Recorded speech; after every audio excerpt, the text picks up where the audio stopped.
இன்றைக்கு ஆண்டவர் உங்களுடைய சந்தோஷத்தை சமாதானத்தையும் பெருக பண்ணுவார்.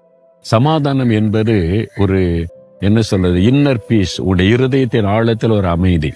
உங்களுக்கு சுற்றில் என்ன நடந்தாலும் இருதயத்தின் ஆழத்துல எந்த ஒரு சலனமும் இல்லாம அப்படி ஒரு சமாதானம் இருக்கும். உங்களுடைய அந்த சமாதானம் பாதிக்கப்படாது. அது உலகம் கொடுக்க முடியாத, உலகம் எடுக்க முடியாத சமாதானம். அது தேவ சமாதானம் ஆண்டவர் தருவது. சந்தோஷம் என்பது எல்லா சூழ்நிலையிலும் மன மகிழ்ச்சியாயிருப்பது. அது முகத்துல வெளிப்பட்டுக்கிட்டே இருக்கு. எப்பவுமே சந்தோஷமா இருக்கிறீங்களே அப்படின்னு சொல்லுவாங்க.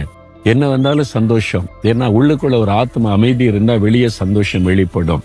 இந்த சமாதானத்தினாலும் சந்தோஷத்தினாலும் கர்த்தர் உங்களை நிரப்புவாராம்.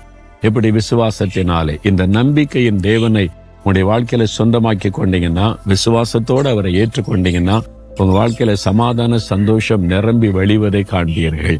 இன்னைக்கு என்ன பாக்குறீங்களே, எத்தனை பாடு பிரச்சனை. பாராட்டுற மக்கள், சந்தோஷமா சொல்ற மக்கள் மட்டுமா, நிந்திக்கிறவங்க, பரிகாசம் பண்றவங்க, கேவலமா பேசுறவங்க, இவ்வளவு பாக்குறீங்கல்ல. அதுக்கு மத்தியில் எப்படி என்னால சந்தோஷமா சமாதானமா இருக்க முடிகிறது? நம்பிக்கையின் தேவன் என்னோடு இருக்கிறார். அவர் கொடுக்கிற சமாதான சந்தோஷம் உள்ளத்திலே நிறைந்திருக்கிறாரு. அதனால தான் மகிழ்ச்சியோடு உங்களோட பேச முடிகிறாரு. என் அனுபவத்தை தான் உங்களுக்கு சொல்றேன். எனக்கு ஆண்டவர் செய்திருக்கிறாரு, உங்களுக்கு செய்வார். எனக்கு கொடுத்திருக்கிறாரு, உங்களுக்கு தருவார். அதனால நீங்க சந்தோஷமா சமாதானமா எப்பவும் நிறைந்திருக்கணும். அதுக்காக ஜெபிக்க போறோம். ஐயா, எனக்கு சந்தோஷம் இருக்குது கொஞ்ச நேரம், ஆனா உள்ள ஆத்ம அமைதி இல்லை அப்படின்னு நினைக்கிறீங்களா?